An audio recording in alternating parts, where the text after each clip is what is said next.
Hey students, we are studying chapter biomolecules, and in this chapter till now we have studied about the various compounds present in the body of living organisms and about their basic units also. And now in this topic we are going to talk about the nature of bond linking monomers in a polymer. Now all of you are familiar with these two terms, monomers and polymer.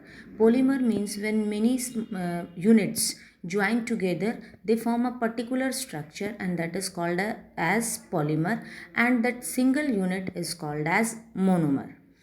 So if we take the example of a protein that is called as polypeptide, which bond is present between the amino acids? As you know that protein is formed by amino acids, means the smaller unit of the protein is amino acid. Now these amino acids, they are linked together, means they have a bond in between them, and the name of that bond is peptide bond. How that bond is formed? This bond is formed when the carboxyl group of one amino acid reacts with the amino group of the next amino acid. I think all of you have amino acids, and you are able to see in this diagram also. Suppose we take the example of glycine. This is glycine. This is the amino group. This is the carboxyl group. So what is in this structure? How the bond will be formed, or how the bond is linked? It is formed when carboxyl group of one amino acid, means carboxyl group of this amino acid reacts with the amino group of the next, means ये second जो है, suppose we have another glycine, हमारे पास एक glycine और है, उस glycine का एक जो कार्बोक्सिल ग्रुप है फर्स्ट ग्लाइसिन का, that will join with the amino group of the next glycine, and in this way a bond will be formed, and that bond is called as peptide bond. I think it is clear to you कि हमारे पास monomer और polymer क्या है. Suppose एक glycine है, monomer है, इसके साथ एक और ग्लाइसिन जुड़ गया, अनदर ग्लाइसिन, और इस तरह जो स्ट्रक्चर बने वहाँ पर जो इसका एक कार्बोक्सिल ग्रुप है that will join with the amino group of the next this amino acid. So यहाँ पर जो है इसमें क्या हो जाएगा, COOH group of one amino acid reacts with the amino group of the, यानी NH2 group of the next amino. Bond formation होती है तो वहाँ पर वाटर मॉलिक्यूल जो है वो रिमूव हो जाएगा, elimination of water moiety, and this is known as dehydration. I think it is clear to you कि किस तरह से पॉलीमर्स बनते हैं जब मोनोमर ज्वाइन होंगे. जिस तरह हमने बात की थी कि अगर हमें कोई मोतियों की माला बनानी है, बीड्स की गार्लैंड व नेकलेस बनाना है, तो यहाँ पर जो बीड्स हैं दे are just like amino acids, ठीक है. और अमीनो एसिड्स जब जब मेनी बीड्स ज्वाइन दो दे फॉर्म ए नेकलेस, तो वो एक नेकलेस बना रहे हैं. In the same way when these monomers join they form a polymer. अब नेकलेस बनाने के लिए हमने थ्रेड लिया. इन द सेम वे यहाँ पर जब दो अमीनो एसिड्स को ज्वाइन करने के लिए what is present in between them, that is the peptide bond. And how that peptide bond is formed, when carboxyl group of one amino acid will join with the amino group of the next amino acid, and in this water will be removed, and this is called as dehydration. Now let us talk about the next second example, that is carbohydrates. If we talk about the carbohydrates or the polysaccharides, तो polysaccharides में जो individual unit है that is called as monosaccharide. Monosaccharides के बीच में जो bond present होती है that is called as glycosidic bond. और ये जो ग्लाइकोसिडिक बॉन्ड है ये भी जब फॉर्म होती है तो वाटर का रिमूवल हो जाता है. So this bond is also formed by dehydration. ये बॉन्ड किन किन के बीच में फॉर्म होगी? This bond is formed between two carbon atoms of two adjacent monosaccharides. दो एडजेसेंट मोनोसेकेराइड्स हैं, पास पास वाले जो मोनोसेकेराइड्स हैं उनके दो कार्बन एटम्स के बीच में जो है ये बॉन्ड फॉर्म होती है. सो this is one example. See this is glucose. Now this glucose will get join with another glucose, second glucose, और वहाँ पर जो है दोनों ही कार्बन, एक कार्बन ये रहा और जो सेकेंड जो होगा उसके भी कार्बन के बीच में क्या फॉर्म होगी, बॉन्ड फॉर्म होगी.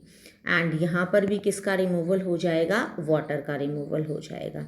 सो it is clear to you कि जो मोनोसेकेराइड्स हैं they join together to form polysaccharides. और किस तरह बनेंगे, उनके बीच में एक बॉन्ड फॉर्म हो जाएगी. That bond is known as glycosidic bond. How that bond will be formed, it will be formed by removal of water. Now next if we talk about the amino acids, about the nitrogenous bases, or we can talk about the nucleic acid. अगर हम nucleic acids का example लेते हैं, nucleic acids जो हैं वो भी एक तरह का secondary structure show करते हैं. As we are able to see here, ये example एक picture है, it is representing structure of DNA. So this is double helical structure of DNA. सबसे पहली बात जो समझने वाली है, यहाँ पर आप देख पा रहे हैं 2 इस तरह से क्वाइल्ड स्ट्रक्चर आपको नज़र आ रहे हैं. ये क्या है, क्योंकि ये मुड़ रहे हैं, so they are giving appearance of helix. So DNA has double helical structure. Double क्यों वर्ड यूज़ किया, क्योंकि यहाँ पर 2 हेलिक्स फॉर्म हो रहे हैं. So in a nucleic acid यहाँ ज्वाइन किस तरह से होंगे, ये डीएनए जो कि एक न्यूक्लिक एसिड है, deoxyribonucleic acid, and it has 2 helix. इसके जो 2 एंड्स हैं, as you are able to see in the diagram also, what is written here, 3' and 5'. These are 3' and 5'. One end is 3' and this another one is 5' end. आप एक चीज़ ध्यान रखेंगे, suppose it is 5' and then it is 5, then its opposite end will be called as 3'. And if it is 3', then its opposite end will become 5'. सो यहाँ पर जो bond form हो रही है इन न्यूक्लिक एसिड के अंदर, a phosphate moiety links the 3' carbon of 1 sugar of 1 nucleotide to the 5' carbon of the sugar of succeeding molecule. यानी यहाँ पर जो बॉन्ड फॉर्म होगी वहाँ पर 3' जो पोजीशन है, और जो सेकंड जो है उसका कौन सा एंड उसके साथ ज्वाइन होगा, 5' एंड. और इस तरह से जो बॉन्ड फॉर्म होगी, this bond is not the bond form between the phosphate and the hydroxyl group of sugar is called an ester bond. I think all of you have learn the structure of nucleic acid also. In our previous class we have studied about the structure of nucleic acid, की जो nucleic acid है उसके पास कौन कौन सी चीज़ें present हैं. Then इसके पास क्या, न्यूक्लिक एसिड के इसके पास क्या होगा, एक नाइट्रोजनस बेस होता है, एक फॉस्फेट ग्रुप होता है और एक शुगर प्रेजेंट होती है. तो यहाँ पर आप डायग्राम में भी देख पाएंगे कि if we talk about this is the structure of DNA. तो यहाँ पर हम क्या देख पा रहे हैं कि एक फॉस्फेट ग्रुप है, देन पेंटोज शुगर है, and these thymine, adenine, guanine, cytosine, these are nitrogenous bases. तो यहाँ पर जो है नाइट्रोजिनस बेसिस हो गए, एडेनाइन, उसके बाद जो है उनके पास पेंटोज शुगर हो गई और एक फॉस्फेट ग्रुप हो गया. सो इनके बीच में जो बॉन्ड फॉर्म हो रही है, किसके बीच में, नाइट्रोजिनस बेसिस और जो है हमारा nucleic acid. So bond is formed between phosphate and hydroxyl group of sugar, और जो ये बॉन्ड है this is known as ester bond. As there is one such ester bond on either side, it is called as phosphodiester. आप यहाँ देख पा रहे हैं कि एक यहाँ बॉन्ड है, एक यहाँ है. कहाँ कहाँ किस किस के बीच में फॉर्म हो रही है ये bond, this bond is form between the phosphate group and the hydroxyl group of sugar, और 2 बॉन्ड्स फॉर्म हो रही हैं यहाँ पर. So it is called as phosphodiester bond. So which bond is present in the nucleic acid?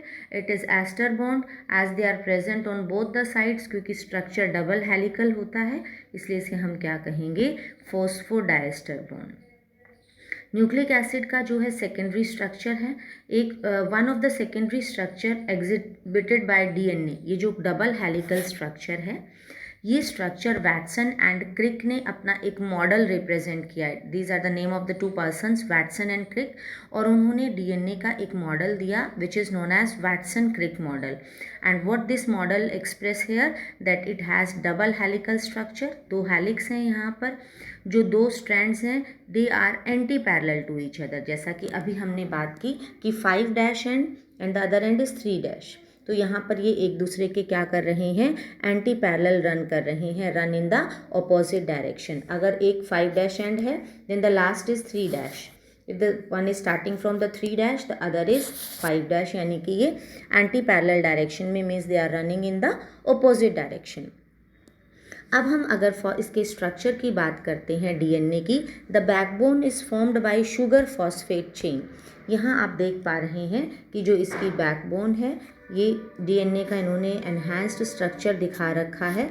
तो यहाँ जो backbone है that is formed by the sugar and phosphate chain, और नाइट्रोजिनस बेसिस जो हैं दे आर परपेंडिकुलर, ये नाइट्रोजिनस बेसिस है and they are more or less perpendicular to the backbone. ये बैकबोन है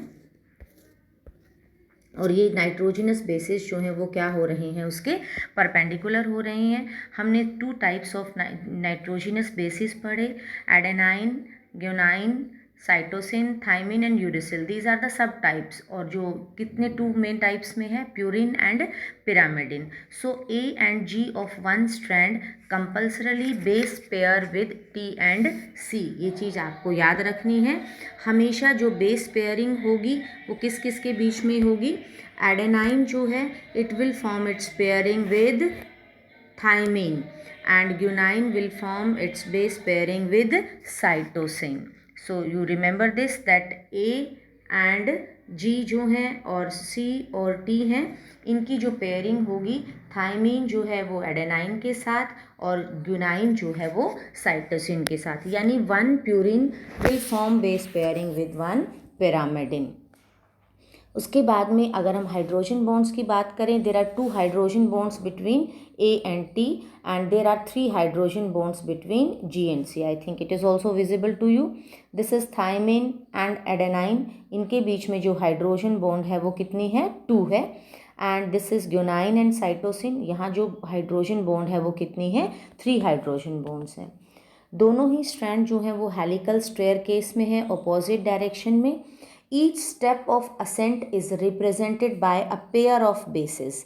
यहाँ अगर हम बात करें तो हमने सिर्फ एक हेलिक्स को शो किया है, क्योंकि इस तरह हेलिकल स्ट्रक्चर है, हमने इसे मैग्नीफाई कर दिया है। तो ये एक स्टेप पर यानी असेंट पर क्या होगा, एक पेयर ऑफ बेसिस प्रेजेंट होगा। पेयर ऑफ बेसिस क्या है, नाइट्रोजिनस बेसिस। एडेनाइन जो है it will form pairing with thymine, guanine will form hydrogen bond with cytosine. और जो यहाँ पर फुल टर्न है हेलिकल का, इसके पास कितने स्टेप्स प्रेजेंट होंगे, 10 बेस पेयर्स प्रेजेंट होंगे। Then the pitch would be 34 angstrom. जो टर्न है उसका जो ये पिच होगी उसकी, दैट विल बी 34 एंगस्ट्रॉम। और क्योंकि यहाँ पर एक टर्न पर कितने बेस पेयर प्रेजेंट हैं, 10 बेस पेयर्स प्रेजेंट हैं, सो 34/10 यानी 1 बेस पेयर की पिच कितनी हो गई, 3.4 एंगस्ट्रॉम। एंड डीएनए जो है इसका जो सबसे this form of DNA with the above mentioned salient feature is called B DNA, यानी वो डीएनए जिसका जो पिच है दैट इज 34 एंगस्ट्रॉम। हर एक जो है उसके बीच में राइज पर बेस पेयर कितना है, 3.4। किस तरह से आया, क्योंकि 34 डिवाइडेड बाय 10, क्योंकि कितने प्रेजेंट हैं, 10 बेस पेयर्स। सो कितनी हो जाएगी हर एक बेस पेयर के बीच में, 3.4 एंगस्ट्रॉम। और इस तरह के फीचर वाले डीएनए को हम क्या कहते हैं, B DNA. So this is about the structure of DNA. Then we have talked about the bond present between the proteins, that is amino acids, and the bond present between the polysaccharides, that is carbohydrates. Then next is a dynamic state of body constituents concept of metabolism. See, what is metabolism? We have studied that in the body of living organisms various chemical reactions are going on. Old bonds they are breaking and new bonds are formed parallelly. So this formation and breakdown of the bonds and forming of new biomolecules, this is called as, or the breakdown of the molecules, older ones, this is all together called as metabolism. Means whether it is a bacterial cell, protozoa, plant or animal cell, thousands of organic compounds are present in their body, and these organic compounds they are present, their concentration is expressed in moles per cells or moles per liter. And what is the main or the most important thing about this, that all molecules have a turnover. A turnover means जो ये molecules हैं they are constantly being changed into other biomolecules. change कैसे होंगे, जब older bonds break हो जाएंगी और क्या होंगी, नई जो bonds हैं वो form होंगी. So breaking and making of these chemical reactions living organisms की body में constantly होता रहता है. And this breaking and making is together called as metabolism. अब हर मेटाबॉलिक रिएक्शन के अंदर क्या होगा, मॉलिक्यूल्स क्योंकि ब्रेक डाउन और फॉर्मेशन हो रहा है, so transformation of biomolecules. Transformation means one biomolecule will be converting into other biomolecule. इसी अगर हम एक एग्जांपल लेते हैं, removal of carbon dioxide from amino acid. तो अमीनो एसिड में से जब हमने CO2 को रिमूव कर दिया तो ये किस में कन्वर्ट हो जाती है, एमाइन में. इसी तरह से हम अगर न्यूक्लियोटाइड बेस में से क्या रिमूव कर दें, अमीनो ग्रुप, तो फिर एक नया सब्स्टिट्यूट जो कंपोनेंट है वो बन जाएगा. ग्लाइकोसिडिक बॉन्ड्स का जो हाइड्रोलिसिस कर देते हैं तो क्या बन जाता है, वो डाइसैकेराइड. अभी हमने पढ़ा था मोनोसैकेराइड्स. मोनोसैकेराइड्स के बीच में से जब वाटर को रिमूव कर देते हैं डिहाइड्रेशन हो जाती है and that forms the disaccharide. So क्या पढ़ रहे हैं हम कि जो कॉन्स्टेंटली जो बायोमोलिक्यूल्स हैं वो क्या हो रहे हैं, लिविंग ऑर्गेनिजम्स की बॉडी में ब्रेक हो रहे हैं, फॉर्म हो रहे हैं, यानी उनकी ट्रांसफॉर्मेशन हो रही है, चेंज हो रहे हैं. अब जो ये मेटाबॉलिक रिएक्शंस हैं, कभी भी ऐसा नहीं होता कि एक ही प्रोसेस हो रहा होगा. They never take place, it never takes place in isolation. All the bio metabolic reactions जो हैं दे आर इंटरलिंक्ड टू ईच अदर. ये जो मेटाबोलाइट्स हैं इनका एक सीरीज ऑफ रिएक्शन चलता है, लिंक्ड रिएक्शंस, और क्योंकि दे आर कनेक्टेड सो इसलिए interconnected, so these are called as metabolic pathways. अगर हम मेटाबोलाइट्स की बात करें तो मेटाबोलाइट्स बिल्कुल जो ट्रैफिक होता है, ऑटोमोबाइल्स ट्रैफिक, अगर आप लोगों ने रोड पर देखा होगा, एक गाड़ी चल रही है तो दूसरी चलती है, यानी अगर एक रुक जाती है मीन्स आगे ट्रैफिक जो है वो नहीं चल पा रहा, तो दूसरी गाड़ी जो उसके पीछे होती है वो भी रुक जाती है. सो यानी कि जो ये पाथवे हैं इन्हें हम बिल्कुल ट्रैफिक के साथ कंपेयर कर सकते हैं एक सिटी में, कि इफ़ द और सीधे जा रही हैं, कोई कट नहीं है बीच में से, तो लीनियर पाथवे फॉलो हो रहा है. कहीं टर्न करना है तो सर्कुलर भी हो सकता है. सो इन मेटाबोलाइट्स का फ्लो जो है वो हमेशा एक पर्टिकुलर रेट यानी स्पीड और एक पर्टिकुलर डायरेक्शन में होगा. जिस तरह की आपने गाड़ियों को देखा होगा, इफ़ ऑल आर मूविंग, अगर कोई कट नहीं है दे विल बी मूविंग स्ट्रेट और एक पर्टिकुलर स्पीड के साथ सब चली जा रही होंगी. सो डेफिनेट रेट एंड डायरेक्शन होती है इन मेटाबॉलिक रिएक्शंस की. एंड ये जो बॉडी के अंदर जो है मेटाबोलाइट्स कॉन्स्टेंटली मेटाबॉलिक रिएक्शंस होते रहेंगी. सबसे जो मेन बात है कि यहाँ पर जितने भी मेटाबोलाइट्स फॉर्म हो रहे हैं, ब्रेक डाउन हो रहे हैं, वो सब जो हैं without any miss happening body के अंदर सब very smoothly all these reactions are taking place without any miss happening. And another feature is that these metabolic reactions जो हैं they never take place without any catalyst. इनको living organism की body में जितने भी मेटाबोलाइट्स फॉर्म होंगे they will be in the need of catalyst. चाहे वो इवन हमने बात की कि वाटर के अंदर कार्बन डाइऑक्साइड जो है वो डिज़ोल्व हुई, ठीक है, एक फिज़िकल प्रोसेस है, लेकिन जो है ये फिज़िकल प्रोसेस भी लिविंग ऑर्गेनिज्म की बॉडी में विदाउट कैटलिस्ट नहीं होगा. कैटलिस्ट जो हैं वो रिएक्शन, रेट ऑफ रिएक्शन को क्या कर देते हैं, फास्ट कर देते हैं. And these catalysts, they are in actual, what is their chemical composition, क्या हैं वो, they are proteins. And these catalysts are called as enzymes, and because they are made of proteins and these are present in the body of living organisms and they enhances the rate of reaction. So this is all about today, metabolism and the presence of various bonds present in these molecules.